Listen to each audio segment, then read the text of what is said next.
ওকে, আমাদের হচ্ছে আম, এটা হচ্ছে উদ্ভিদের শারীরতত্ত্ব। এখান থেকে বেশি ইনফরমেশন লাগবে না। প্রথম থেকে মোটামুটি ইনফরমেশন বেশি আসে। এটা টোটাল 4 ভাগে বিভক্ত। একটা হচ্ছে তোমার শোষণ, একটা হচ্ছে প্রচ্ছেদন, একটা সালোক সংশ্লেষণ, একটা হচ্ছে শোষণ। হ্যাঁ, এই 4টা ভাগে এটা বিভক্ত। সো আমরা এখান থেকে প্রথম থেকে শুরু করি। সো প্রথম থেকে আমাদের যে লাইনটা লাগবে সেটা হচ্ছে স্টেফেন হেলস। স্টেফেন হেলস কি করে? উদ্ভিদ শারীরতত্ত্বের জনক বলা হয় তাকে। এটা লাগবে, উদ্ভিদ শারীরতত্ত্বের জনককে স্টেফেন হেলস। 5 স্টার দাও, এখান থেকে একটা ওয়ার্ড বলে হবে। স্টিভেন হেলসকে বলা হয় উদ্ভিদ শারীরতত্ত্বের জনক। ওকে, এখন আমরা নেক্সট জিনিসে যাচ্ছি, সেটা হচ্ছে এখানে খনিজ লবণ পরিশোষণ, আমাদের যে প্রথম টপিকটা পরিশোষণ। সো খনিজ লবণ পরিশোষণ, হ্যাঁ, এই খনিজ লবণ পরিশোষণ থেকে আমাদের কি কি জিনিসগুলো লাগবে? সো দেখো, টোটাল অত্যাবশ্যক উপাদান হচ্ছে 17টি। কয়টি? 17টি। এর মধ্যে 9টা হচ্ছে বেশি প্রয়োজনীয় হয়, তাকে বলা হয় ম্যাক্রো। আর 8টা হচ্ছে মাইক্রো। মাইক্রো কয়টা? মাইক্রো হচ্ছে 8টা। মনে রাখবে কেমনে? দেখো, মাইক্রো মানে ছোট, তাহলে 8টা হচ্ছে ছোট। আর 9টা হচ্ছে বড়, তার মানে 9টা হচ্ছে মাইক্রো। ওকে, ম্যাক্রো। ম্যাক্রো হচ্ছে বড়, তার মানে 9টা কি ম্যাক্রো, আর 8টা হচ্ছে কি মাইক্রো, ছোট। সো আমাদের এই দুইটা মান কিন্তু পরীক্ষা আসছিল, এগ্রিকালচার ইউনিভার্সিটিতে আসছিল, তোমরা এমসিকিউ সলভ হয়ে দেখছো। ওকে, আচ্ছা। সো আমাদের এখানে টোটাল হচ্ছে অত্যাবশ্যক কয়টা? 17টা। এর মধ্যে মাইক্রো হচ্ছে 9টা, মাইক্রো 8টা, ম্যাক্রো হচ্ছে 9টা। ওকে, আচ্ছা। এখানে একটা লাইন লেখা আছে, দেখো, কার্বন, হাইড্রোজেন আর অক্সিজেন ছাড়া বাকি সবগুলা হচ্ছে মাটি থেকে। তোমাদের আমি এটা ভিডিওতে অনেকবার বলছি যে সিএইচও, সু, সু মানে হচ্ছে বাতাস। তাহলে এই তিনটা হচ্ছে কোথা থেকে আসবে? বায়ু থেকে। তাহলে তিনটা যদি বায়ু থেকে আসে, বাকি 14টা কোথা থেকে আসবে? 14টা হচ্ছে মাটি থেকে আসবে, মাথায় রাখবা। 14টা হচ্ছে মাটি থেকে, আর বাকি আর তিনটা হচ্ছে বায়ু থেকে। ঠিক আছে, তিনটা বায়ু থেকে, আর 14টা কোথা থেকে? মাটি থেকে। এটা এগ্রিকালচার ইউনিভার্সিটি কোশ্চেন, হ্যাঁ, এগ্রিকালচার ইউনিভার্সিটি কোশ্চেন। সো আমাদের এখান থেকে এইটুক জিনিস জানলে হবে। আচ্ছা, এখানে বলছে যে লবণ পরিশোষণ অঙ্গ, মানে লবণ কি দ্বারা পরিশোষণ করে? এর অ্যান্সার হচ্ছে মূলের অগ্রভাগের কোষ বিভাজন অঞ্চল। তো তোমাদের আমি চিত্র মাধ্যমে একটু দেখাই দেই। আহ দেখো, এরকম জিনিসটা মনে করো, মূল আছে, হ্যাঁ, উদ্ভিদের মূল আছে। এটা উদ্ভিদ, এটার যদি মূল থাকে, তো মূলের 3টা অঞ্চল থাকে। একটা হচ্ছে সামনের দিকের স্থায়ী অঞ্চল, তারপরে মূলরোম, তারপর হচ্ছে কি আস্তে আস্তে বাড়তিছে নিচের দিকে, এটার নাম হচ্ছে কোষ বিভাজন অঞ্চল। এটার নাম হচ্ছে কি কোষ বিভাজন অঞ্চল। এটার নাম হচ্ছে কি কোষ বিভাজন অঞ্চল। এটার নাম হচ্ছে মূল রোম। এটার নাম হচ্ছে কি মূল রোম। আর এটা হচ্ছে স্থায়ী। এটা হচ্ছে কি স্থায়ী। তাহলে এই জিনিসটার নাম হচ্ছে কোষ বিভাজন অঞ্চল, মানে এটা আস্তে আস্তে বাড়তেছে। তাহলে আমাদের যত খনিজ লবণ থাকবে, খনিজ লবণ যেই বলবে খনিজ লবণ, সেক্ষেত্রে এটা কোথা থেকে পরিশোষণ হচ্ছে? কোষ বিভাজন অঞ্চল দ্বারা। আর পরীক্ষা যদি খনিজ লবণ না দিয়ে বলে যে পানি কোথা থেকে পরিশোষণ হচ্ছে, সেক্ষেত্রে আমাদের অ্যান্সার হবে মূলরোম। এই দুইটা কোশ্চেন কিন্তু খুব ইম্পর্টেন্ট, এটা কিন্তু এইচএসসি তেও আসে, ইন্টারমিডিয়েটেও আসে। তো যখন কোষ বিভাজন যখন বলবো যে খনিজ লবণ, সেক্ষেত্রে আমাদের অ্যান্সার হচ্ছে কোষ বিভাজন অঞ্চল অনুসারে। আর যখন বলবে পানি, সেক্ষেত্রে আমাদের অ্যান্সার হচ্ছে মূলরোম। আরেকটা জিনিস, পানি কিন্তু ডাইরেক্ট শোষণ হয়, মানে অণু হিসেবে। পানি কেমনে শোষণ হয়? অণু হিসেবে শোষণ হয়। ঠিক আছে। আর খনিজ লবণ কেমনে শোষণ হয়? আয়ন হিসেবে। ঠিক আছে। তাহলে খনিজ লবণ কেমনে শোষণ হয়? আয়ন হিসেবে। আর পানি শোষণ হয় কেমনে? অণু হিসেবে। এই জিনিসটা একটু মাথায় রাখতে হবে। সো এই স্ক্রিনশট দিয়ে নাও, খুব ইম্পর্টেন্ট জিনিস। এখানে যে আমি 4টা লাইন লিখছি, এই 4টা লাইনই তোমরা বইতে পড়বে কিন্তু বুঝতে পারবে না, হ্যাঁ। এই 4টা লাইনই ইউনিভার্সিটিতে আসছে, কৃষি ইউনিভার্সিটিতে। ওকে, আচ্ছা। এটুকু আশা করি বুঝতে পারছো। আমরা আমাদের নেক্সট জিনিসে যাচ্ছি। এই যে কোন অবস্থায় পরিশোষণ হয়, আমরা এটা তো দাগালাম কি হিসেবে? আয়ন হিসেবে। শেষে একটা ওয়ার্ড দাগালে হবে। এখানে কি হিসেবে শোষণ হচ্ছে? আয়ন হিসেবে। ওকে, শেষ একটা লাইন পড়লে হবে। আচ্ছা, এরপর দেখো, আমরা এটা মেডিকেল আসছিল, দেখো, এটা কালকে আমরা গল্প বলছিলাম। একটা হচ্ছে, দেখো, দুজন যদি থাকে, হ্যাঁ, দুজন এখানে আছে, এখানে একজন আছে, এখানে দুজন লোক আছে। একটা একটা হচ্ছে ছেলে, একটা হচ্ছে মেয়ে, বা হাজবেন্ড ওয়াইফ ধরতে পারো, এখানে শুধুমাত্র হাজবেন্ড আছে। সো আমি বললাম যে রেডি হয়ে বের হও। সো এ কিন্তু অনেক দ্রুত আসবে। আর এদের কিন্তু রেডি হইতে কি করবে, সময় বেশি লাগবে না। এ কিন্তু আস্তে আস্তে আসবে। সো দেখবা, যাদের ক্ষেত্রে চার্জ একটা, তারা দ্রুত, আর যাদের ক্ষেত্রে চার্জ আসতে, তারা হচ্ছে অল্প। যেন আমাদের পটাশিয়াম নাইট্রেট দুইটার ক্ষেত্রে চার্জ কয়টা? একটা করে, এটা হচ্ছে দ্রুত। আর আমাদের ক্যালসিয়াম আর হচ্ছে সালফেট, এদের দুইটার ক্ষেত্রে কি চার্জ দুইটা করে না, তার মানে এরা দুজন হচ্ছে স্লো। এর দুজন হচ্ছে কি স্লো, আর এরা দুজন হচ্ছে কি ফাস্ট। এখন পরীক্ষায় তোমাদের কি বলবে, যখন মেডিকেল আসছিল যে দ্রুত ক্যাটায়ন কোনটা? ক্যাটায়ন তো পজিটিভ চার্জ, তাহলে এটা হচ্ছে ক্যাটায়ন। যদি বলতো দ্রুত অ্যানায়ন, তখন এটা হইতো। যদি বলতো স্লো ক্যাটায়ন কোনটা, এভাবে মনে রাখতে পারতা। সো দেখো, এস তে সালফেট, এস থেকে স্লো। ঠিক আছে, এভাবে আমরা মনে রাখতে পারি, এই আর কি। ঠিক আছে, আচ্ছা। আর এটা হচ্ছে আমাদের পটাশিয়াম নাইট্রেট। ওকে, পটাশিয়াম হচ্ছে পট পট ঢুকে যায় এরকম অনেকে বলে। ঠিক আছে, পটাশিয়াম, এই আর কি। এই দ্রুত, এটা হচ্ছে আস্তে। এটা আমাদের লাগবে, হ্যাঁ, এটা কিন্তু খুব ইম্পর্টেন্ট, মেডিকেল আসছিল। সো দেখো, এখানে লেখা আছে, আমার দাগানো আছে যে পটাশিয়াম নাইট্রেট দ্রুত গতিতে, ক্যালসিয়াম সালফেট মন্থর গতিতে বা আস্তে গতিতে হয়। হ্যাঁ, এটা হচ্ছে 2 স্টার দেওয়া হয়েছে এখানে, 2 স্টার দিয়ে নাও তোমরা একটু। ঠিক আছে, এখানে এটা লাগবে, এটা হলে আর কিছু লাগবে না। এখন লবণ পরিশোষণ কি, এগুলো আমার দরকার নাই। আচ্ছা, লবণ পরিশোষণ কি, আচ্ছা তারপরে দেখো এখানে কিছু লেখা আছে, যে এই কথাটা লেখা আছে না, দেখো ফসফরাসের অভাবে উদ্ভিদের পাতা ও ফল ঝরে যায়। এই কথাটা একদম 50 স্টার দাও। এই কথাটা অনেকবার ইউনিভার্সিটিতে আসে, বিশেষ করে ঢাকা ইউনিভার্সিটিতে বেশি আসছে এই কথাটা, হ্যাঁ, যে ফসফরাসের অভাবে উদ্ভিদের পাতা ঝরে যায়। তাহলে কিসের অভাবে উদ্ভিদের পাতা ঝরে যায়? ফসফরাসের অভাবে। সো আমাদের এই জিনিসটা একটু লাগবে, হ্যাঁ, ফসফরাসের অভাবে উদ্ভিদের পাতা ঝরে যায়। ওকে, এখন দেখা বলছে ম্যাগনেসিয়াম ক্লোরোফিল অণু গঠনের জন্য দরকারি। এই দুটো পয়েন্ট দেখাবো, একটা হচ্ছে ম্যাগনেসিয়াম ক্লোরোফিল অণু গঠনের জন্য দরকারি, একটা হচ্ছে ফসফরাসের অভাবে উদ্ভিদের পাতা ও ফল ঝরে যায়। এটা কিন্তু অনেক ইম্পর্টেন্ট, 50 স্টার দাও। এটা কিন্তু ইউনিভার্সিটিতে আসছে, ঢাকা ইউনিভার্সিটিতে। ওকে, আমাদের নেক্সট টপিক হচ্ছে উপকারী মৌল। সো দেখো উপকারী মৌল, এটা এখনো পরীক্ষা বিষয় আসে নাই, সো আমাদের একটু জানতে হবে। দেখো টেকনিক আছে, দেখো সোডিয়াম C4, দেখো নামের সাথে মিল আছে, C4 সোডিয়াম, তাহলে C4 উদ্ভিদের জন্য কি দরকার? সোডিয়াম দরকার, শেষ, C4 সোডিয়াম। আচ্ছা, এরপর হচ্ছে দেখো আয়োডিন। সমুদ্রে কি থাকে? সমুদ্রের লবণে তো আয়োডিন থাকে নাকি, এরকম আর কি থাকে না মাছে, তো আয়োডিন হচ্ছে সামুদ্রিক শৈবাল, আয়োডিন হচ্ছে সামুদ্রিক শৈবাল। আচ্ছা, এখন বাঁচলো আমাদের সিলিকন। দেখবা যে ঘাসের যে মাঠ থাকে সেখানে বালু ছিটিয়ে দেয়, কারণ ঘাসের জন্য উপকারী মূল হচ্ছে সিলিকন বা বালু। তো আমাদের ঘাসের জন্য উপকারী মূল হচ্ছে সিলিকন। আচ্ছা, আর বাদ থাকলে হচ্ছে কোবাল্ট। কোবাল্ট হচ্ছে নাইট্রোজেন ফিক্সিং লিগেমের জন্য, এটা একটু কষ্ট মনে রাখতে হবে, হ্যাঁ, এটা কোবাল্ট হচ্ছে নাইট্রোজেন ফিক্সিং লিগেমের জন্য। এই চারটা হচ্ছে 1 স্টার, এটা হচ্ছে উপকারী মৌল, এটা হচ্ছে কি উপকারী মৌল। আচ্ছা, তারপর আমরা বললাম দেখো বাকি সবকিছু দরকার নেই, আমরা বুঝলাম যে ম্যাক্রোমৌল কয়টা, সংখ্যা বেশি না, ম্যাক্রোমৌল হচ্ছে 9টি। ডাইরেক্ট এটা দিবে, আর কোনো কনফিউশন নাই, ম্যাক্রোমৌল হচ্ছে 9টা। ঠিক আছে, এটা মনে রাখার টেকনিক সবাই আমরা জানি, সেটা হচ্ছে কি মজার চপস কালকে, কালকে মজার চপ হ্যাঁ নিয়ে। হ্যাঁ, ওই তো একই আর কি, যে তুমি যেটা দাও। মজার মানে ম্যাগনেসিয়াম, চপস মানে পাঁচটা আছে এখানে, carbon, hydrogen, oxygen, phosphorus, sulphur. কালকে, কাল থেকে ক্যালসিয়াম, আর কে তে কি পটাশিয়াম, আর নিও থেকে নাইট্রোজেন। এই 9টা হচ্ছে কি, এই 9টা হচ্ছে ম্যাক্রোমৌল। তাহলে এই 9টা বাদে বাকি যেগুলো আছে সবগুলো হচ্ছে মাইক্রোমৌল। ওকে, এই 9টা হচ্ছে ম্যাক্রো, ম্যাক্রো মানে বেশি, তাহলে 9টা। আর বাকি 8টা হচ্ছে মাইক্রোমৌল। এটা কিন্তু ইউনিভার্সিটিতে অনেকবার আসছে। আমার এমসিকিউ ক্লাসটা দেখো, আমি গ্রুপে নিছিলাম, ওই ক্লাসে আমি বলে দিচ্ছি যে কোনটা কোন এমসিকিউ তে আসছে। ঠিক আছে, এই কোশ্চেনটা কিন্তু এইচএসসি তেও আসছে, আবার ডিইউ তে সব জায়গায় আসছে, ঠিক আছে, আর ইউ অনেক জায়গায় আসছে। ওকে, আচ্ছা এই কোশ্চেনটা আমাদের লাগবে, এই কোশ্চেনটা আশা করি তোমরা বুঝতে পারছো। আচ্ছা, এই বাকিগুলো তাহলে কি, বাকিগুলো হচ্ছে মাইক্রো। ম্যাক্রো হচ্ছে 8 9টা, তাহলে বাকি 8টা কি মাইক্রো। সো আমাদের ম্যাক্রো গুলো মুখস্থ থাকলে মাইক্রো গুলো আর মুখস্থ করার দরকার নাই, এই আর কি। ওকে, দেখো এখন বলছে খনিজ লবণের প্রাপ্যতা। সো দুইটা মতবাদ, এগুলো জীবনেও আসে না, তো আমি তোমাদের একটু শিখিয়ে দিচ্ছি। এখন বলছে কার্বন ডাইঅক্সাইড এক্সচেঞ্জ মতবাদ। এক্সচেঞ্জ, দেখো ইংলিশ ওয়ার্ড গুলো আমাদের একটু বুঝতে হবে। এখানে এক্সচেঞ্জ মানে হচ্ছে পরিবর্তন হওয়া, ঠিক আছে, মানে একটার বদলে আরেকটা যাওয়া।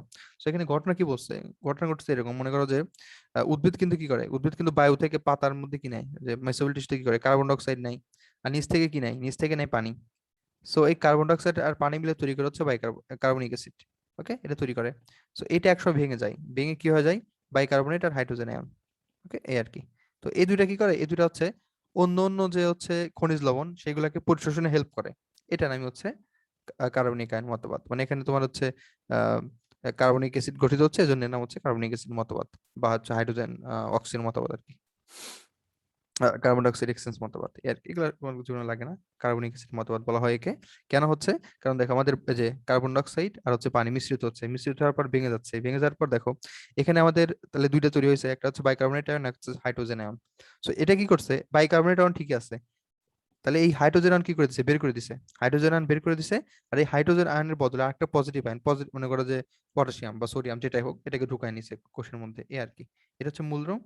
এটা একে বলা হচ্ছে দেখো কার্বন ডাইঅক্সাইড এক্সচেঞ্জ মতবাদ। মানে আমি কি করলাম, এখানে এক্সচেঞ্জ করলাম, পরিবর্তন করলাম। আমি কি করলাম, আমার হাইড্রোজেনকে বের করে দিলাম, হাইড্রোজেনকে বের করার বদলে আমি পটাশিয়ামটা ঢুকাইলাম, এই আর কি। নাম হচ্ছে এক্সচেঞ্জ মতবাদ। এখান থেকে এরকম কোনো কোশ্চেন আসে না কখনো। আচ্ছা, তারপরটা দেখো কন্ট্যাক্ট এক্সচেঞ্জ মতবাদ, এটাও মোটামুটি এক্সচেঞ্জ। তাহলে এখানে কি হবে বলো তো, এখানে মনে করো যে দুইটা কাঁপতে থাকে, দেখো, এটা হচ্ছে মাটি, আর এটা এটা হচ্ছে মূল। তো দেখো মূলে তোমার আবার যে হাইড্রোজেন আয়ন কাঁপতে থাকতেছে, আর এই মাটির সাথে একটা আছে হচ্ছে আমাদের আয়ন রূপে কি আছে, খনিজ লবণ গুলো আয়ন রূপে থাকে, পটাশিয়াম আছে। সো এটাও কাঁপতে থাকতেছে, এটাও কাঁপতে থাকতেছে, কাঁপতে কাঁপতে দুইটা একসময় সমান হয়ে গেছে। তারপর আমাদের কোষের মধ্যে ঢুকে গেছে হচ্ছে পটাশিয়াম, আর কোষের বাইরে বের হয়ে গেছে কি হাইড্রোজেন, এই আর কি।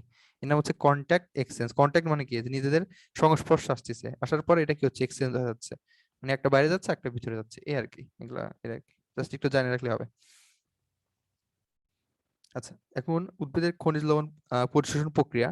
তো দেখো প্রক্রিয়া আগে বোঝার আগে আমাদের একটা জিনিস জানতে হবে, সেটা হচ্ছে সক্রিয় প্রক্রিয়া আর হচ্ছে অক্রিয় প্রক্রিয়া, বা সক্রিয় পরিশোষণ, অক্রিয় পরিশোষণ বা নিষ্ক্রিয় পরিশোষণ। তো যেটা সক্রিয় মানে এখানে কি হচ্ছে, মানে এখানে শক্তি লাগবে। আর নিষ্ক্রিয় মানে এখানে কি কোনো শক্তি লাগতেছে না। সো দেখেন এখানে একটা কথা লেখা আছে যে কনসেন্ট্রেশন গ্রেডিয়েন্ট। কনসেন্ট্রেশন গ্রেডিয়েন্টের বিরুদ্ধে মনে রাখবা, আমি একটা উদাহরণে বলছিলাম, মনে করো তুমি একতলা থেকে 5 তলা থেকে 1 তলায় নামতেছো, ঠিক আছে, একটা বড় বিল্ডিং থেকে তুমি কি করতেছো, নিচতলায় নামতেছো, সেক্ষেত্রে তোমার কাজ করতে হচ্ছে না, এটা হলো নিষ্ক্রিয়। যখন তুমি এই 1 তলা থেকে 5 তলায় উঠবা সিঁড়ি বেয়ে বেয়ে, তখন তোমার কাজ করতে হবে, এর নাম হচ্ছে সক্রিয়। এটা হচ্ছে সক্রিয়, যেখানে কাজ করতে হচ্ছে, আর নিষ্ক্রিয় মানে যেখানে কাজ করতে হচ্ছে না। ঠিক আছে, এই আর কি। যদি বেশি থেকে কমে যায়, বেশি থেকে কম, এটা কিন্তু নর্মাল একটা জিনিস, এর নাম হচ্ছে নিষ্ক্রিয়। আর যখন কম থেকে বেশি যাবে উল্টা, তার নাম হচ্ছে কি, সক্রিয় পরিশোষণ। এর হচ্ছে বেসিক জিনিসপাতি। আচ্ছা, সো আমাদের দেখো এখানে, দেখো এখানে একটা কথা লেখা আছে, মনে করো যে এই যে তোমার লবণ পরিশোষণের যত এ পর্যন্ত যত নিয়ম আবিষ্কার হয়েছে, কোনো নিয়মই স্বীকৃত না। এটা হচ্ছে 1 নম্বর কথা। সো বল, এখান থেকে স্যার এর জন্য কোনো কোশ্চেন করে না। এখানে কোশ্চেন করে না কারণ আছে, কারণ এটার যে নিয়মগুলো দিছে, মানে কোনো নিয়মের সাথে সব বিজ্ঞানী একমত হয় নাই, এই জন্য এখান থেকে কোনো কোশ্চেনই দেয় না। ঠিক আছে, এখানে বইতে লিখে দিচ্ছে যে কোনো নিয়মের সাথে, এই দেখো, অদ্যাবধি লবণ পরিশোষণ সম্পর্কে কোন একটা নির্দিষ্ট প্রক্রিয়া সর্বজন স্বীকৃত হয়নি। মানে কোনো প্রক্রিয়া এই পর্যন্ত কেউ স্বীকৃতি দেয় নাই। সো এটা পরীক্ষা তো জীবনও দিবে না। সো আমাদের যা যা দরকার আমরা এখান থেকে পড়লাম। এখন আমরা একটু বুঝবো একটা জিনিস, কলেজে আসে, এইচএসসি তে আসে না, কলেজে আসে দেখে তোমাদের পড়াই দেবো এই জিনিসটা। দেখো এখানে বলছে সক্রিয় লবণ পরিশোষণ। আগে আমাদের নামটা জানতে হবে। ঠিক আছে, সক্রিয় লবণ পরিশোষণ কি কি আছে, নামটা দেখো। একটা নাম হচ্ছে লুন্ডেনগার মতবাদ, জাস্ট নামটা পড়বা, জাস্ট নাম, আমি বলতেছি কি লাগবে। তারপর হচ্ছে প্রোটন অ্যানায়ন কো ট্রান্সপোর্ট মতবাদ, আমরা একটু করে দেখবো যেটা কি বুঝাইছে এখানে। প্রোটন অ্যানায়ন কো ট্রান্সপোর্ট, আমাদের কিন্তু ইংলিশ ওয়ার্ড গুলো বুঝতে হবে, যেমন প্রোটন মানে কি, হাইড্রোজেন আয়ন, অ্যানায়ন মানে কি নেগেটিভ চার্জ, কো ট্রান্সপোর্ট, কো মানে সাথে সাথে, ট্রান্সপোর্ট মানে কি পরিবর্তিত হওয়া বা অন্য এক জায়গায় মুভ করা, ট্রান্সপোর্ট। ইংলিশ নামগুলো জানতে হবে। তারপর হচ্ছে লেসিথিন বাহক ধারণা। দেখো এই তিনটা হচ্ছে আমাদের সক্রিয়। সো সক্রিয় তিনটা আমরা নাম, আগে নাম শিখতে হবে, পরে জিনিস। এরপর হচ্ছে নিষ্ক্রিয়। তো নিষ্ক্রিয়র ক্ষেত্রে আমি একটা গল্প বলে থাকি, সেটা হচ্ছে তোমার যে ডোনাল্ড ট্রাম্প যে ছিল, সে কিন্তু আগে অনেক কি ছিল, অ্যাক্টিভ ছিল, কিন্তু ডোনাল্ড ট্রাম্প এখন অনেক নিষ্ক্রিয় হয়ে গেছে, কারণ সে নির্বাচনে হেরে গেছে। সো ডোনাল্ড ট্রাম্প কি করে, তোমার ডোনাল্ড ট্রাম্প কিন্তু এখন আর হচ্ছে আগের মতো, ডোনাল্ড ট্রাম্প কিন্তু আমাদের অনেক বিনোদন দিত, মনে করো আবল তাবল কথাবার্তা বলতো, যে এই দেশ ধ্বংস করে দেবো, ওই দেশ মেরে ফেলবো, এরকম অনেক কথাবার্তা বলতো।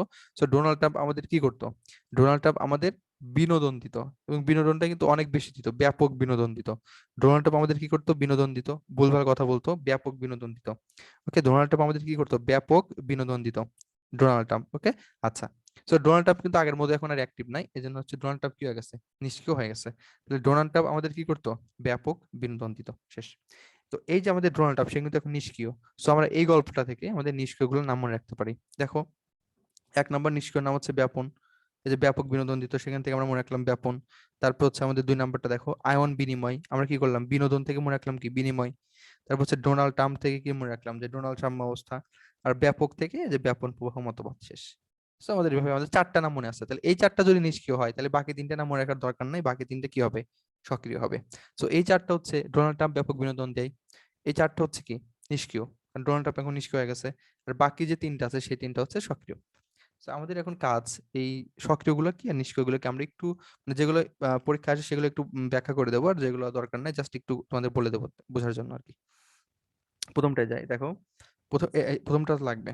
দেখো এখানে আহ আচ্ছা, টাইম আছে আমাদের কাছে না। আচ্ছা দেখো, এটা খুব মনোযোগ দিয়ে দেখবা, এগুলো নাহলে বুঝতে পারবা না, আমি একটু তোমাদের আচ্ছা দেখো, নাম হচ্ছে লুন্ডেনগান মতবাদ, একে বলা হয় সাইটোক্রম পাম্প মতবাদ। একে সাইটোক্রম পাম্প মতবাদ বলার কারণ হচ্ছে, সাইটোক্রম নামে এক ধরনের বাহক আছে, যেটা এটা হেল্প করে। এর নাম কি বলতো, আয়ন ধারণ, বাহক ধারণ, মানে আমাদের আয়নটা কি হবে, বহন হবে। মনোযোগ সহকারে দেখো, আমি একটু আঁকাই, হ্যাঁ দেখো এখানে কি হবে, আয়নটা বাহক হবে। দেখো আমাদের যদি একটা কোষ দেখো তুমি, একটা কোষ চিন্তা করো, একটা কোষ, এটা একটা কোষ। তো কোষ তো আমাদের কি এরকম কোষ থাকে না, এটা কোষ। তো ওই কেশর কি হয়, বাইরে থেকে ভিতরে বিভিন্ন এলিমেন্ট যায়, আবার ভিতর থেকে কি হয়, বাইরে বিভিন্ন ধরনের এলিমেন্ট যায় বা খনিজ লবণ যায়, ঠিক আছে। খনিজ লবণগুলো কি করে, বাইরে থেকে ভিতরে যায়, ভিতর থেকে বাইরে যায়, এরকম হয়। তো দেখো এই যে খনিজ লবণগুলোর এক্সচেঞ্জ, এটা কিন্তু মেইনলি হচ্ছে এখানে, কোথায় হচ্ছে, এই যে এটা নাম হচ্ছে কি, কোষ প্রাচীর বলো, বা হচ্ছে প্লাজমা মেমব্রেন বলতে পারো তোমরা, ভালো হয়। প্লাজমা মেমব্রেনে মেইনলি হচ্ছে, কোথায় হচ্ছে, প্লাজমা মেমব্রেনে হচ্ছে। সো আমাদের এই যে প্রাচীরটা, প্লাজমা মেমব্রেন আছে না, এটা কিন্তু 2 প্রাচীর। সো এটাকে আমরা একটু বড় করে লিখতে হবে, প্লাজমা মেমব্রেনটাকে। সো দেখো আমরা যদি প্লাজমা মেমব্রেনটাকে একটু বড় করে রাখি, এই জিনিসটাই একটু আমরা বড় করে রাখবো, এই সেম জিনিসটা আমরা কি করবো, একটু বড় করে রাখবো। দেখো, সো আমাদের মনে করো এটা হচ্ছে ভিতরের দিকের আর এটা হচ্ছে বাইরের দিকের। এই জিনিসটাকে আমরা কি করব, বড় করে রাখবো।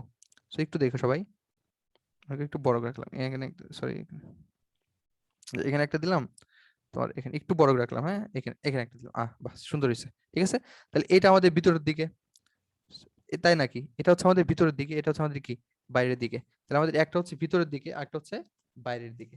সো একটু লক্ষ্য করো। আচ্ছা আমাদের ইয়ারফোনটা একটু সমস্যা হয়েছে। আচ্ছা একটু আচ্ছা আচ্ছা আচ্ছা ঠিক আছে, এখন একটু লক্ষ্য করে দেখো। এটা হচ্ছে আমাদের ভিতরে, তাহলে এর নাম আমরা কি দেবো, কোষ অভ্যন্তর, বা কোষের ভিতরে। এর নাম কি দেবো, কোষাভ্যন্তর বা কোষের ভিতরে, এই জিনিসটার নাম, কারণ এটা কোষের দিকে ছিল। আর এটার নাম দেবো হচ্ছে বহির্দ্রবণ বা কোষের বাইরে। ঠিক আছে, বহির্দ্রবণ বা কি, কোষের বাইরে, বহিস্থ দ্রবণ বা বহির্দ্রবণ বা কোষের বাইরে। এটা হচ্ছে বাইরের দিক, এটা হচ্ছে ভিতরের দিক। তো আমরা এটাকে কি বলতে পারি, এটাকে বলতে পারি হচ্ছে ভিতরের তল। এটা হচ্ছে ভিতরের দিক, এর নাম কি, ভিতরের তল, ভিতর তল। আর এটা যেটা বাইরের দিকের নাম কি, না হচ্ছে বাইরের তল বা বহির্তল। ওকে, এটা হচ্ছে আমাদের মেইন বিষয়। তো দেখো আমরা কি বলছিলাম, আমরা বলছিলাম যে আমাদের এখানে ক্যাটায়ন আর অ্যানায়ন মানে এই জায়গা থেকে, বাইরে থেকে কি করবে, বাইরে থেকে ভিতরে যাবে। বাইরে থেকে কোথায় যাবে, বাইরে থেকে ভিতরে যাবে। আমাদের এখানে কি হবে, বাইরে থেকে ভিতরে যাবে। এটা হচ্ছে আমাদের টার্গেট। এবং কিসের মাধ্যমে যাবে, সাইটোক্রোম পাম্প। সাইটোক্রোম কি, দেখো একটু আমরা একটু দেখি সাইটোক্রোম মানে কি। দেখো সাইটোক্রোম, সাইটোক্রোম দেখো, সাইটো মানে হচ্ছে কোষ, সেল। আর ক্রোম মানে হচ্ছে রঞ্জক। ক্রোম মানে কি, রঞ্জক। তাহলে সাইটোক্রোম বাহক, তার মানে এমন কোন রঞ্জক বাহক যেটার মাধ্যমে আমাদের অ্যানায়নটা কোষের বাইরে থেকে ভিতরে ঢুকবে। এটা হচ্ছে আমাদের বাইরের দিক। তাহলে আমাদের এই অ্যানায়নটা কি, নেগেটিভ চার্জ যুক্ত অ্যানায়ন, এটা কি করবে, বাইরে থেকে ভিতরে ঢুকবে, এখানে ঢুকবে। ঠিক আছে, কিসের মাধ্যমে, এই যে আমাদের সাইটোক্রোম, সাইটো মানে কোষ, ক্রোম মানে কি, রঞ্জক। ঠিক আছে, সাইটোক্রোম রঞ্জকের মাধ্যমে ঢুকবে। এবং আমাদের তোমরা জানো যে ফেরাস টু প্লাস, এটা হচ্ছে এক ধরনের রঞ্জক। ঠিক আছে, এটা হচ্ছে এক ধরনের রঞ্জক, কারণ এটা হচ্ছে একটা অবস্থান্তর মৌল। এবং অবস্থান্তর মৌল কি করে, বিভিন্ন ধরনের আহ, রঙিন যৌগ প্রদর্শন করে। এটা কিন্তু অবস্থান্তর মৌল আর কি, এই জন্য রঙিন যৌগ গঠন করছে। এটা হচ্ছে ফেরাস। আচ্ছা, এটা একটা বেসিক গেল যে সাইটোক্রোম জিনিসটা কি, এটা একটা বাহক যেটা কি করবে, যেটা এই অ্যানায়নকে এখানে নিয়ে যাবে। সেকেন্ড পয়েন্ট দেখো, দুইটা জিনিস আছে, এটা দুইটা ফর্ম আছে, একটা হচ্ছে Fe2 প্লাস, একটা হচ্ছে Fe3 প্লাস। তোমরা আমাকে একটু বলো তো যে কোথায় ইলেকট্রনের ঘাটতি আছে, বলো তো। 3+। হ্যাঁ, এখানে কিন্তু ইলেকট্রনের ঘাটতি আছে, যে 3+ লেখা, তার মানে এখানে ইলেকট্রন তিনটা ঘাটতি। সো এটা কি করবে, যার ইলেকট্রনের ঘাটতি আছে সেই ইলেকট্রন কি করবে, সেই ইলেকট্রন গ্রহণ করবে, এই তো। গ্রহণ করবে। হ্যাঁ, আর এটার ইলেকট্রন তো তোমার দুইটা আছে, সো এই এই যদি ইলেকট্রন গ্রহণ করে তাহলে দান করতে হবে কাকে, একে দান করবে, তাহলে এই ইলেকট্রন দান করবে, এই আর কি। দেখো এই ইলেকট্রন দান করতেছে, এই ইলেকট্রন গ্রহণ করতেছে। দেখো, যে ইলেকট্রন দান করে সে হয়ে যায় বিচারিত, আর যে গ্রহণ করে সে হয়ে যায় কি, চারিত। আমি ভেবে মনে রাখছিলাম যে যেটার চার্জ বেশি সেটা কি, বড় অক্ষর বিচারিত, যার চার্জ কম, আর যার চার্জ বেশি সে হয়ে যাবে চারিত, ছোট অক্ষর। এভাবে মনে রাখছিলাম। সো এই এই তিনটা কথা একটু মাথায় ঢুকে নাও, এই কথাটা একটু মাথায় ঢুকে নাও, এগুলো হচ্ছে বেসিক জিনিসপাতি, এমনি বলতেছি তাহলে তোমাদের সুবিধা হয়। ঠিক আছে, তাহলে এটার চার্জ কম আছে আর এটার চার্জ বেশি আছে, এটার চার্জ বেশি আছে, তিনটে ইলেকট্রনের ঘাটতি আছে, তার মানে এই ইলেকট্রন কি করবে, গ্রহণ করবে, এটা মাথায় রাখবা। তাহলে ইলেকট্রন গ্রহণ কে করবে, আমাদের ইলেকট্রন গ্রহণ করবে এই বাচ্চাটা। ঠিক আছে, Fe3+ হচ্ছে কি করবে, ইলেকট্রন গ্রহণ করবে। সো আমরা আমাদের সাইটোক্রোমে চলে যাই। হ্যাঁ, তো দেখো এটা আমাদের কোষ, যে প্লাজমা মেমব্রেন। সো আমাদের সাইটোক্রোম থাকবে তিনটা, কয়টা থাকবে, তিনটা থাকবে। সো আমরা তিনটা সাইটোক্রোম, আমরা একে লিখি হচ্ছে সাইটোক্রোম, সাইটোক্রোম, সাইটোক্রোম, তিনটা দিলাম। হ্যাঁ দেখো, এখন দেখো ভিতরের দিকে কে থাকবে, বাইরের দিকে কে থাকবে। এই সিরিয়ালটা এরকম না যে ABC, এরকম না, কিন্তু মাথায় রাখবা। মনে করো সাইটোক্রোম বি যেটা, সেটা থাকবে হচ্ছে ভিতরে, মনে করো বিতে ভিতরে, বিতে ভিতরে সাইটোক্রোম বি। ওকে, আচ্ছা সাইটোক্রোম সি তে হচ্ছে সেন্ট্রাল, মানে মাঝখানে থাকবে। তাহলে এখানে কি থাকবে, সাইটোক্রোম এ। অথবা তুমি এভাবে এটাও মনে রাখতে পারো, আমাদের কলেজের স্যার বলছিল যে এতে অ্যাডাল্ট সবচেয়ে বাইরের দিকে, সিতে চাইল্ড মাঝখানে, আর বিতে বেবি বাচ্চারা সবাই ভিতরে থাকে, এভাবে মনে রাখতে পারো। অথবা আমার মনে হয় এটা ইজি হবে, বিতে ভিতরে, ভিতরের দিকে থাকবে, আর সিতে সেন্ট্রাল মাঝখানে থাকবে, আর তাহলে এ কোথায় থাকবে, এ থাকবে বাইরের দিকে। এই সিরিয়ালটা আমাদের মনে রাখা জরুরি। আচ্ছা এখন দেখো, আমাদের এখানে একটা জিনিস তোমাদের একটু মনে রাখতে হবে, এটা মুখস্থ টাইপের বলতে পারো। এখানে তোমার দেখো একটা বেসিক ক্লিয়ার করি, দেখো এখানে এখানে লিখে দিই, দেখো ডিহাইড্রোজিনেস, ডিহাইড্রোজিনেস এনজাইম। ঠিক আছে, এই জিনিসটা কি, ডি শব্দের অর্থ তোমাদের অনেকবার বলছি, ডি মানে হচ্ছে ডিলেট করা বা নাই, আর হাইড্রোজেনাস মানে হচ্ছে হাইড্রোজেনকে তাড়ায় দেওয়া, নাই করা। এখন তুমি যদি একটা হাইড্রোজেনকে তাড়ায় দাও, সেটা কিন্তু এরকম ফর্মে চলে আসে, একটা হাইড্রোজেন আয়ন, একটা হচ্ছে ইলেকট্রন। জানো কিনা তোমরা কেমিস্ট্রি পড়া, হ্যাঁ, এভাবে চলে আসে। সো ডিহাইড্রোজেনেস এনজাইম যখন কাজ করবে তখন একটা হাইড্রোজেন পজিটিভ হয়ে যাবে, একটা কি হয়ে যাবে, হাইড্রোজেন আয়ন হবে, একটা কি হবে, ইলেকট্রন হয়ে যাবে, এই আর কি। সো আমাদের এখানে মনে রাখতে হবে মুখস্থর মতো যে এখানে ভিতরের তল আছে না, এই ভিতরের তলে এই ডিহাইড্রোজেনেস এনজাইমটা কাজ করে। ভিতরের তলে কি করে, অটোমেটিক কি করে, ডিহাইড্রোজেনেস এনজাইমটা কাজ করে। তাহলে হাইড্রোজেনাস এনজাইমটা কি করবে বলতো, এই যে একটা পজিটিভ হাইড্রোজেন, হাইড্রোজেন আয়ন, এটাকে বের করবে, আর এখানে হচ্ছে ইলেকট্রনকে পাঠিয়ে দিবে, এই আর কি, এই দুইটা কাজ করবে। সো দেখো এখানে কিন্তু কাজ হয়ে গেছে। তাহলে আমাদের যে ডিহাইড্রোজেনেস এনজাইম সেটা কি করছে, এই যে একটা হাইড্রোজেন আয়নকে এখানে দিছে আর ইলেকট্রনকে এখানে দিছে। সো দেখো আমাদের এখানে কিন্তু এখন তোমাদের যে সাইকেলটা শুরু হবে। এখন দেখো আমাদের একটা কথা মনে রাখবা, আমাদের অ্যানায়নটা কি করবে, এখান থেকে এখানে যাবে, মানে ভিতর থেকে বাইরে যাচ্ছে, সরি বাইরে থেকে ভিতরে যাচ্ছে অ্যানায়নটা। মনে রাখবা অ্যানায়নের প্রবাহ, আচ্ছা এগুলো আমি মুছে দিলাম, হ্যাঁ এগুলো মুছে দিলাম, এগুলো তোমার স্ক্রিনশট দেওয়ার কথা, হ্যাঁ। আচ্ছা দেখো অ্যানায়নের প্রবাহ, মানে অ্যানায়ন যেদিকে যাবে, যদি অ্যানায়ন এদিকে যায় তাহলে ইলেকট্রন যাবে তার বিপরীত দিকে, ইলেকট্রন যাবে কোন দিকে, এদিকে। সো আমাদের অ্যানায়ন আর হচ্ছে ইলেকট্রন বিপরীত দিকে যাচ্ছে। সো আমাদের অ্যানায়ন যদি যায় হচ্ছে এদিকে, অ্যানায়ন যদি এদিকে যায়, আমাদের ইলেকট্রন কোন দিকে যাবে, ইলেকট্রন যাবে ভিতরের দিকে। মাথায় রাখতে হবে অ্যানায়ন হচ্ছে যেদিকে যাবে, ইলেকট্রন তার বিপরীত দিকে যাবে। সো আমরা আগে কি করবো জানো, আমরা আগে হচ্ছে ইলেকট্রন আছে না, এইটার কাজ কাম করবো, যে এইটা কোন দিক দিয়ে বের হবে কোন দিক দিয়ে ঢুকবে, এই ইলেকট্রনের কাজ কামটা আমরা করে ফেলবো। সো একটু মাথায় রাখো। সো আমাদের যে সাইটোক্রোম আছে এর মধ্যে কিন্তু ফিরাস থাকে Fe2+, ওকে। আচ্ছা এখন তোমরা আমাকে একটা জিনিস বলো, এই যে ইলেকট্রনটা আছে এটাকে কে গ্রহণ করবে, Fe2+ নাকি Fe3+, এটা বলো খালি। Fe3+. হ্যাঁ ভেরি গুড, কারণ এর 3+ এর ইলেকট্রন শর্ট আছে, তাহলে Fe3+ ইলেকট্রন গ্রহণ করবে, এই যে ইলেকট্রন গ্রহণ করছে, ওকে। এখন Fe3+ কি করছে, ইলেকট্রন গ্রহণ করছে, এখন ইলেকট্রন গ্রহণ করে কি হবে, Fe2+, এই তো। এখন Fe2+ আর কি করবে, ইলেকট্রন দান করে হবে Fe3+, এই হচ্ছে ঘটনা। এই একটা ঘটনা মনে রাখলেই তোমাদের সব ঘটনা হয়ে যাবে। আচ্ছা দেখো এটা আমাদের আশা করি বুঝতে পারছো, তোমরা কি এইটুকু বুঝতে পারছো না কিনা আমাকে একটু বলো তো, এইটুকু বুঝতে পারছো কিনা। বুঝছি। ওকে ঠিক আছে, বাস এইটুকু বুঝলে আমাদের হয়ে গেছে। এখন মনে রাখবা এইটা এখানে যে ঘটনা ঘটছে তার উল্টা ঘটনা ঘটবে এখানে, আবার এই ঘটনাটা সেম এখানে ঘটবে।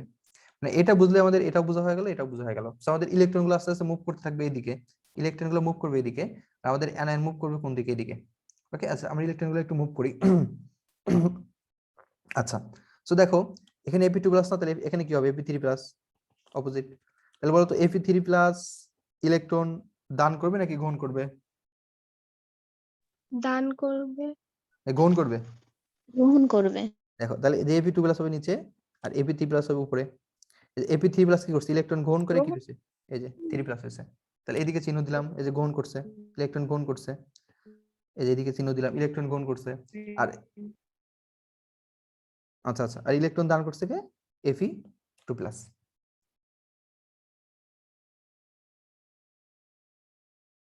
এটা কি ক্লিয়ার? ভাইয়া উপর নিচেটা বুঝলাম না, উপর নিচে মানে শোন আমি বলি, Fe3+ দেখ আমি তো বলি, উপরে গেল। শোন এই প্রথমটা যদি মনে থাকে, এই প্রথমটার উল্টা এটা, দেখ প্রথমটার উল্টা এটা। এখানে Fe3+ আছে, এটা কি করছে, এটা একটা ইলেকট্রন ছেড়ে দিয়ে হয়েছে Fe2+, সরি একটা ইলেকট্রন গ্রহণ করে হয়েছে Fe2+, গ্রহণ করছে না, এদিকে চিহ্ন দিছে, ইলেকট্রনের চিহ্ন। আর Fe2+ আছে না, এটা একটা ইলেকট্রন গ্রহণ করে হয়েছে Fe3+। তোমার আমি জানি এটা খুব কমপ্লেক্স জিনিস, এটা একবার পড়লে ভুলে যাবা, এটা এজন্য এইচএসসিতেও দেয় না, কলেজে দেয়। তোমরা জাস্ট আমার মনে সাজেশন থাকবে এটা মনে রাখো, প্রথমটা, এই প্রথমটা বুঝতে পারলে প্রথমটার উল্টাই হচ্ছে পরেরটা, আর 3 নাম্বারটাই প্রথমটার মতোই। জাস্ট এটা মনে রাখো, কারণ এটা মনে রাখলে মোটামুটি 3 দিবে তোমাকে যদি এটা লিখতে পারো। তো আমাদের মেইন কথা মনে রাখবো যে ইলেকট্রন গ্রহণ করা হচ্ছে Fe3+, এখানে Fe3+ দিবা, পরে Fe2+, আবার Fe2+ থেকে Fe3+, এই প্রথমটা মনে রাখবা। প্রথমটার উল্টা হচ্ছে কি, এই 2 নাম্বারটা, আর 2 নাম্বারটা প্রথমটার উল্টা হচ্ছে 2 নাম্বারটা, আর 3 নাম্বারটা এই 2 নাম্বারটা প্রথমটার মতোই, 3 নাম্বারটার প্রথমটার মতোই। 3 নাম্বার ক্ষেত্রে সেম হবে, প্রথমটার মতো দিয়ে দাও, যে Fe2+ আর Fe3+। দেখো বেশি কমপ্লেক্স করতে গেলে কিন্তু এটা ভুলে যাবা, বেশি কমপ্লেক্স করতে গেলে কিন্তু ভুলে যাবা। আমরা আগে শেষ করে নিই, তারপর বুঝতে পারবা। দেখো আমরা কিন্তু এগুলো তোমাদের আমরা কিন্তু এখন ইলেকট্রনের ফ্লোটা বোঝাচ্ছি, ইলেকট্রনের ফ্লোটা বোঝাচ্ছি, ঠিক আছে, ইলেকট্রনের ফ্লো। আর ইলেকট্রনের ফ্লোর অপোজিটে যাবে হচ্ছে অ্যানায়ন। সো এটা হচ্ছে আমাদের মোটামুটি ইলেকট্রনের ফ্লো। তো আমাদের মেইন কথা বলে রাখি, মেইন কথা হচ্ছে এই পয়েন্টটা, যে এখানে হচ্ছে তোমাদের আগে সিরিয়ালটা মনে রাখতে হবে, সাইটোক্রোম এ, সাইটোক্রোম সি, সাইটোক্রোম বি, এটা আশা করি মনে থাকবে। বি তে ভিতরে, সি তে সেন্ট্রাল, আর এতে হচ্ছে বাইরে, শেষ।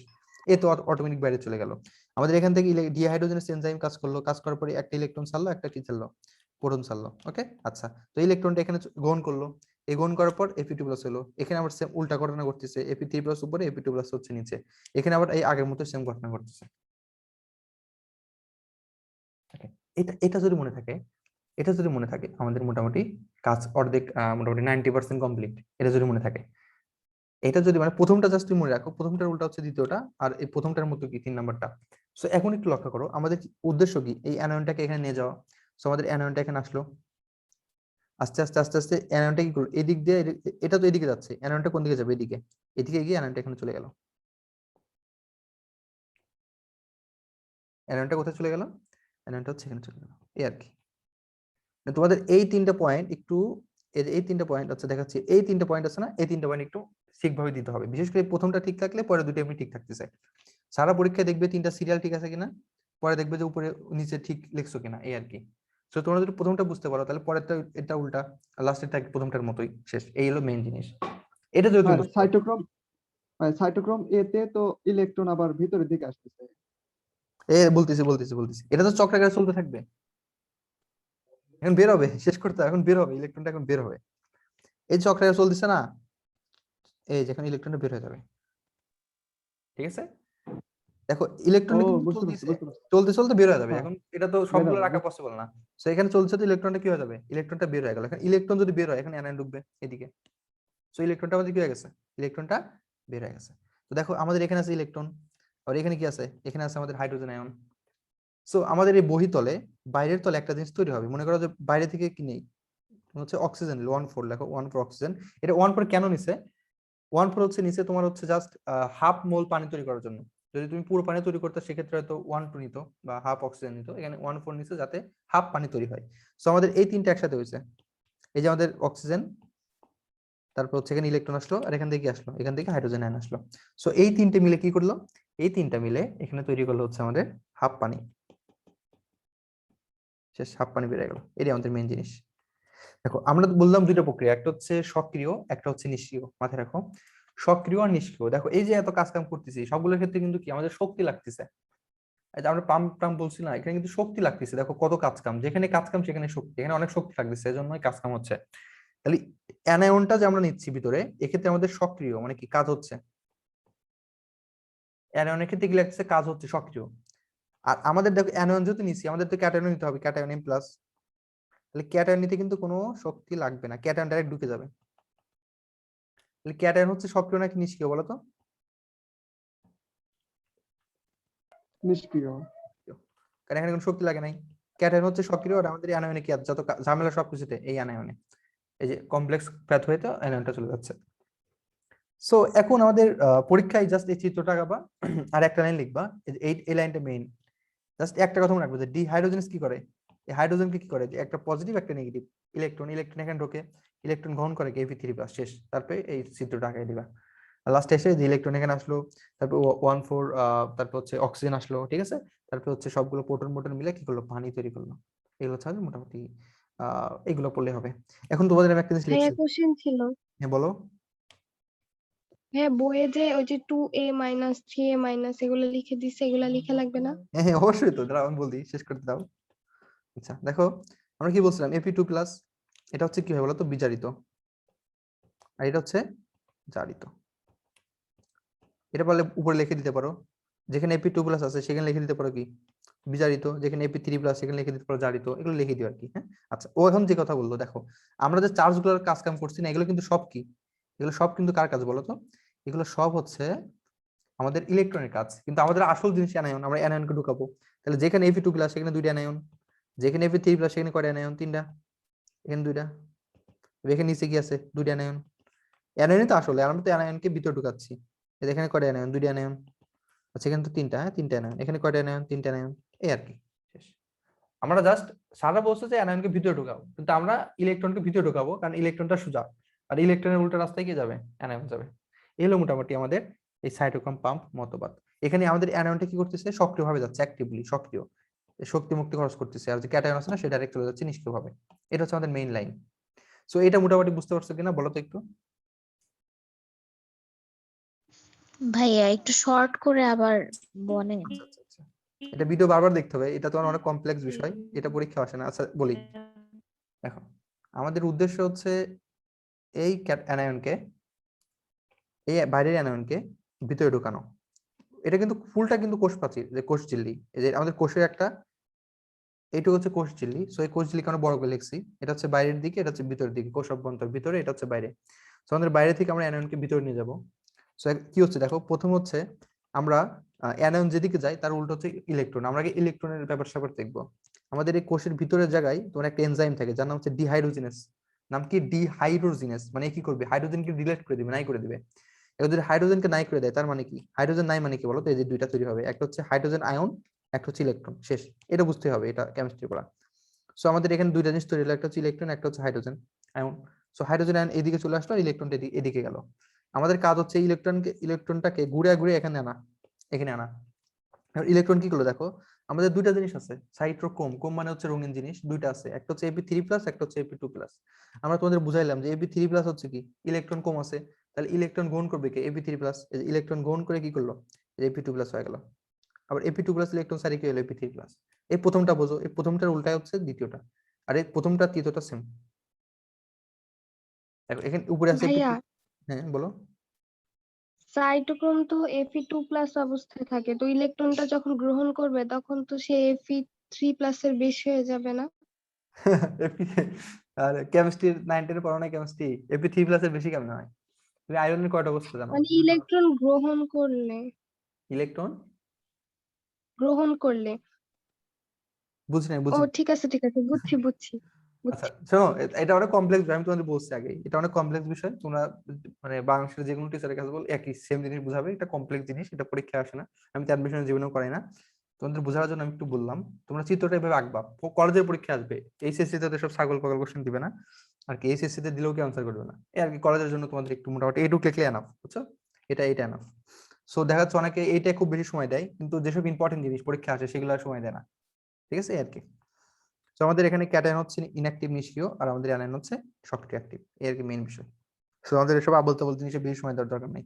জাস্ট একটা জিনিস লাগবে, সেটা হচ্ছে সাইটোক্রোম পাম্প। একে বলা হয় সাইটোক্রোম পাম্প মতবাদ। এটা একটা অ্যাক্টিভ জিনিস।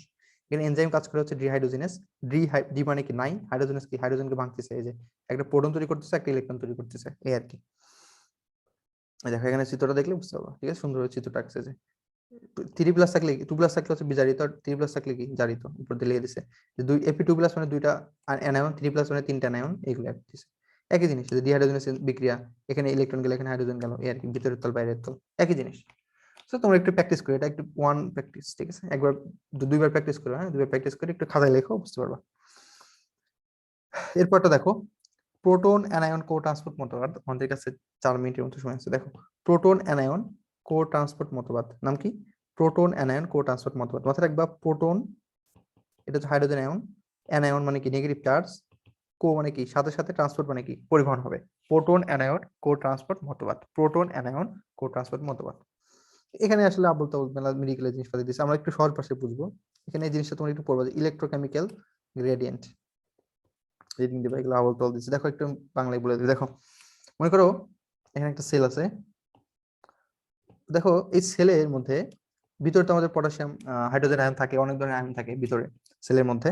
সো দেখো আমাদের যে হচ্ছে কোষ ঝিল্লি থাকে, সেখানে অনেক ধরনের তোমার হচ্ছে চ্যানেল থাকে, যেগুলোর মাধ্যমে হাইড্রোজেন গুলো বের হতে পারে। এর নাম কিন্তু, এর নাম হচ্ছে কি? 2 নম্বরটার নাম হচ্ছে কি? প্রোটন। মাথায় রাখবা, প্রোটন মানে হাইড্রোজেন প্লাস, অ্যানায়ন কো ট্রান্সপোর্ট। দেখো নামটা থাকলে মনে থাকলে থাকবে, প্রোটন অ্যানায়ন কো ট্রান্সপোর্ট, কো ট্রান্সপোর্ট। ওকে, ট্রান্সপোর্ট ইংলিশ লেখা সুবিধা। ঠিক আছে, দেখো তাহলে আমাদের যদি এখানে হাইড্রোজেন আয়নটা বের হয়ে যায়, হাইড্রোজেন আমরা জানি কি পিএইচ সমান সমান কি? Minus log of hydrogen ion. দেখো এখন যদি কোষের মধ্যে হাইড্রোজেন আয়ন কমে যায়, তাহলে কোষের বাইরে কি হচ্ছে? হাইড্রোজেন আয়ন বেড়ে যাচ্ছে। তাহলে বলো তো কোষের বাইরে পিএইচ বাড়বে নাকি কমবে? পিএইচ, পেজ কমবে এই পিএইচ কমবে। আর তাহলে পিএইচ বাড়বে কোথায়? এখানে। ভিতরে। এই যে একটা অসমতা হলো না, এগুলো হচ্ছে ইলেকট্রোকেমিক্যাল গ্রেডিয়েন্ট। ইলেকট্রোকেমিক্যাল গ্রেডিয়েন্ট, এগুলো হচ্ছে কেমিক্যাল গ্রেডিয়েন্ট। এক জায়গায় বাড়ছে, এক জায়গায় কমছে, এক জায়গায় বাড়ছে, এক জায়গায় কমছে। আবার চার্জের সংখ্যা দেখো এখানে, তাহলে কি বলতো, এখানে চার্জ তাহলে কমে যাচ্ছে না? পজিটিভ চার্জ বের হয়ে আসলো, যে ভিতরে কিন্তু আমাদের পজিটিভ চার্জ কমে যাচ্ছে, নেগেটিভ হয়ে যাচ্ছে। আর বাইরের দিকে কি হচ্ছে? পজিটিভ চার্জ কি হচ্ছে? বাইরে যাচ্ছে। হাইড্রোজেন আয়ন যে আমাদের বাইরে চলে আসতেছে, তাহলে বাইরে পজিটিভ চার্জ বেড়ে যাচ্ছে, আর ভিতরে কি হচ্ছে? পজিটিভ চার্জ কমে যাচ্ছে। তাহলে এই যে আমাদের চার্জের কম বেশি হচ্ছে, এই যে আমাদের যে কেমিক্যাল বিভিন্ন ধরনের যে বৈশিষ্ট্য, যেমন পিএইচ এর কম বেশি হচ্ছে, একে বলা হয় ইলেকট্রোকেমিক্যাল গ্রেডিয়েন্ট। ঠিক আছে, যদি আমাদের কোনো কারণে এই ইলেকট্রোকেমিক্যাল গ্রেডিয়েন্ট সৃষ্টি হয়ে যায়, মানে এক জায়গায় বেশি এক জায়গায় কম, তখন আমাদের অ্যাক্টিভ ট্রান্সপোর্ট হয় বা সক্রিয় পরিশোষণ হয়। আমাদের কিন্তু এখানে তৈরি হয়ে গেছে, দেখো এখানে পিএইচ কম, এখানে পিএইচ বেশি, আবার এখানে কি চার্জ পজিটিভ চার্জ বেশি, এখানে পজিটিভ চার্জ কম, তৈরি হয়ে গেছে অলরেডি। সো যখন এটা তৈরি হবে সাথে সাথে এই যে আমাদের কোষের গায়ে এখানে আরেকটা জিনিস থাকে, এটা হচ্ছে প্রোটন অ্যানায়ন কো ট্রান্সপোর্ট থাকে। দেখো এইটা আছে না, এই যে প্রোটন অ্যানায়ন কো ট্রান্সপোর্ট, এটা থাকে আমাদের এই কোষ ঝিল্লির গায়ে। কি থাকে? প্রোটন অ্যানায়ন কো ট্রান্সপোর্ট। সো এটার কাজ কি? এই ট্রান্সপোর্টের কাজ কি? এটা কি করে জানো? এটা হচ্ছে হাইড্রোজেনকে ভিতরে ঢুকায় নেয়, কমপ্লেক্স জিনিসপাতি হাইড্রোজেনকে ভিতরে ঢুকায় নেয়। অ্যানায়ন কো ট্রান্সপোর্ট মানে কি? সাথে সাথে ঢুকবে। তাহলে আমাদের প্রোটন যদি ভিতরে ঢোকে, তাহলে আমাদের অ্যানায়ন কোথায় ঢুকবে? অ্যানায়ন ভিতরে ঢুকবে। এই যে আমাদের প্রোটনের সাথে সাথে অ্যানায়ন ঢুকতেছে, এজন্য এর নাম হচ্ছে প্রোটন অ্যানায়ন কো ট্রান্সপোর্ট। ঠিক আছে, তাহলে আমাদের এই যে গ্রেডিয়েন্ট তৈরি হলো, গ্রেডিয়েন্ট তৈরি হওয়ার ফলে আমাদের এখানে কি হচ্ছে? প্রোটন অ্যানায়ন কো ট্রান্সপোর্ট একটা চ্যানেল আছে, এখান থেকে কি হচ্ছে? প্রোটনও ঢুকতেছে, হাইড্রোজেন আয়ন ঢুকতেছে, আবার অ্যানায়ন কি, এই যে এ নেগেটিভ, এটা ঢুকতেছে। এই যে দুইটা একসাথে ঢুকতেছে, এর নাম হচ্ছে প্রোটন অ্যানায়ন কো ট্রান্সপোর্ট। লাগবে না রিডিং দিয়ে এগুলো, এই কথা বলছে আর কি। এর নাম হচ্ছে প্রোটন অ্যানায়ন কো ট্রান্সপোর্ট। মেইন কথা হচ্ছে এটা একটা অ্যাক্টিভ প্রক্রিয়া। অ্যাক্টিভ প্রক্রিয়া কেন? এটা সক্রিয় প্রক্রিয়া কেন? কারণ এখানে ইলেকট্রনের গ্রেডিয়েন্ট তৈরি হয়েছে, মানে এক জায়গায় ইলেকট্রন মানে চার্জ বেশি হয়ে গেছে, পিএইচ বেশি হয়ে গেছে। এই যে বেশি কম হয়েছে না, এই দেখো লেখা দিছে যে পিএইচ গ্রেডিয়েন্ট, পটেনশিয়াল গ্রেডিয়েন্ট, কঠিন কঠিন ভাষায় লিখছে। এই যে কম বেশি হয়েছে না, এই কারণে আমাদের এটা সক্রিয় শোষণ প্রক্রিয়া, এগুলো জীবনে আসে না। ঠিক আছে, এই আর কি, এগুলো মোটামুটি এখান থেকে এটা পড়বে। আর 3 নম্বরটা হচ্ছে লেথিসিন বাহক ধারণা। এখানে জাস্ট মনে রাখবো যে বাহককে লেথিসিন, শেষ। বাহককে লিসিদিন নামক ফসফোলিপিড, এইটুকু শেষ, আর কিছু লাগবে না, এই আর কি। আচ্ছা, আমরা তোমাদের লিঙ্কটা আবার দিচ্ছি আর কি, লিঙ্কটা মানে শেষ হয়ে যাবে। এর নামই আর কি, লেসিদিন বাহক ফসফোলিপিড, এই আর কি।